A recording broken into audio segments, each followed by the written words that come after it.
اللہ دا گھر او ہوندا جس وچ تذکرے بھی کہندے ہوئے اللہ دے، تے جتھے صلاۃ و سلام ہوئے، کل خانیاں ہوئے، یارویں ہوئے، او خدا دا گھر نہیں ہے۔ آپ نے سنا مولوی کلیم اللہ صاحب کس قدر دیدہ رہنی کے ساتھ اور بے باکی کے ساتھ اہل سنت و جماعت کی مساجد کو کہہ رہے ہیں کہ یہ اللہ کا گھر ہی نہیں ہے، اور دلیل کیا دے رہے ہیں کہ جہاں صلاۃ السلام پڑھا جائے،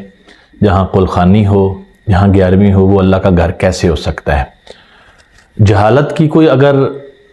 ایوارڈ یا کوئی تمغہ ہوتا تو ان مولانا صاحب کو ضرور ملتا،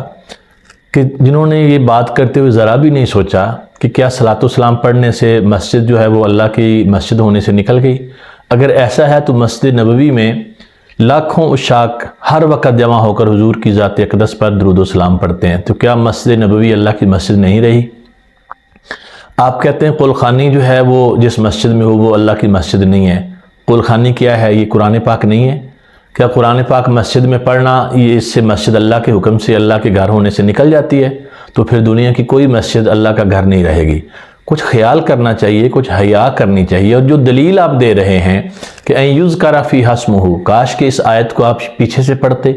تو آپ کو پتہ چل جاتا کہ اس آیت کا مصداق کیا ہے۔ وہ لوگ جو مسجد کو خراب کرتے ہیں، وَمَنْ أَظْلَمُ مِمَّنْ مَنَعَ مَسَاجِدَ اللَّهِ أَن يُذْكَرَ فِيهَا اسْمُهُ وَسَعَىٰ فِي خَرَابِهَا، کہ اس سے بڑا ظالم کون ہے جو روکے مسجدوں میں اللہ کا ذکر کیے جانے سے؟ تو آپ اس کا مصداق بنے ہوئے ہیں کہ آپ روک رہے ہیں کہ مسجدوں میں اللہ کا ذکر نہ کیا جائے، کیونکہ رسول کریم صلی اللہ تعالی وسلم کا ذکر جو ہے وہ بھی حقیقت میں اللہ ہی کا ذکر ہے۔ کاش آپ وَرَفَعْنَا لَكَ ذِكْرَكَ کی تفاسیر ہی پڑھ لیتے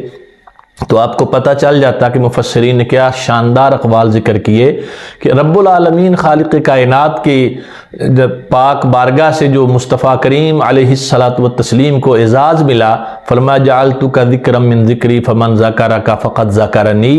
کہ میں نے اپنا ذکر تیرے ذکر کے ساتھ ملا دیا ہے، جس نے تیرا ذکر کیا اس نے میرا ذکر کیا۔ تو حضور نبی کریم صلی اللہ تعالیٰ علیہ وآلہ وسلم کی ذات اقدس پر درود و سلام پڑھنا، آپ کی نعت پڑھنا، اگر آپ کہتے ہیں کہ اس سے وہ مسجد نہیں رہتی تو پھر سب سے پہلا فتویٰ خود رسول رحمت علیہ السلام کی ذات پاک پر لگاؤ، اور مسلم شریف پڑھو اور دیگر احادیث کی کتب پڑھو، آپ کو پتہ چل جائے کہ ام المومنین حضرت سیدہ صدیقہ رضی اللہ تعالیٰ عنہا بیان فرماتی ہیں کہ خود رسول اکرم صلی اللہ تعالیٰ علیہ وآلہ وسلم حضرت حسان بن ثابت رضی اللہ تعالیٰ عنہ کے لیے ممبر رکھواتے مسجد شریف میں، اور ان سے فرماتے حسان ممبر پہ چڑھو اور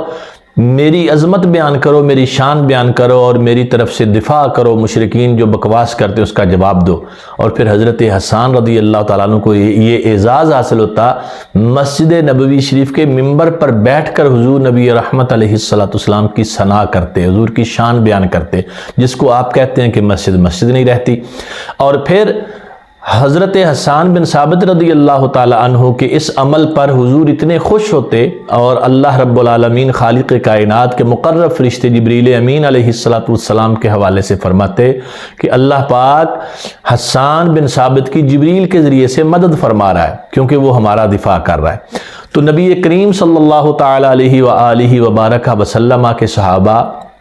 اور صحابہ کرام علیہم رضوان کی جماعت کی موجودگی میں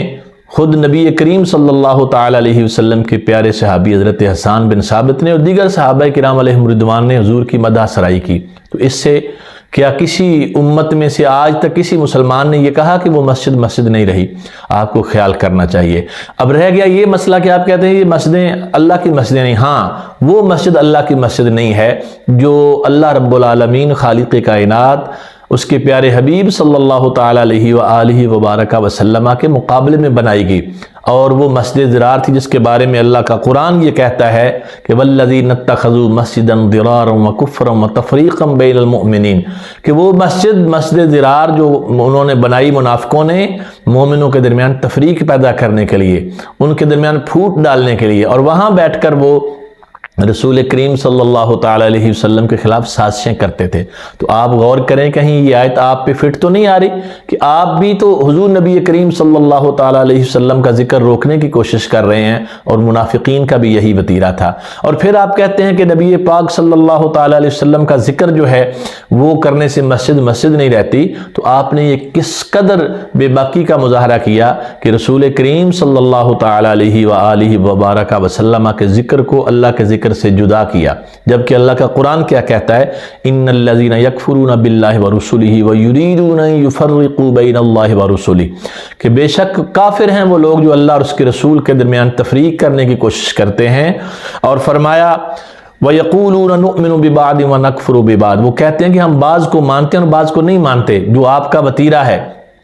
اور آگے ارشاد فرمایا وَيُرِيدُونَ أَن يَتَّخِذُوا بَيْنَ ذَلِكَ سَبِيلًا، اس کے درمیانی راہ نکالنا چاہتے ہیں۔ اب نتیجہ قرآن نے کیا بیان کیا؟ أُولَٰئِكَ هُمُ الْكَافِرُونَ حَقًّا، کہ وہ تو پکے کافر ہیں جو اللہ اور اس کے رسول کے درمیان، اس کے رسولوں کے درمیان جدائی ڈالنا چاہتے ہیں، ان کے ذکر کو الگ کرتے ہیں، وہ تو پکے کافر ہیں۔ تو آپ خود سوچ لیں اور اپنا ٹھکانہ تلاش کریں، کس ٹھکانے پر آپ کو رکھا جائے گا۔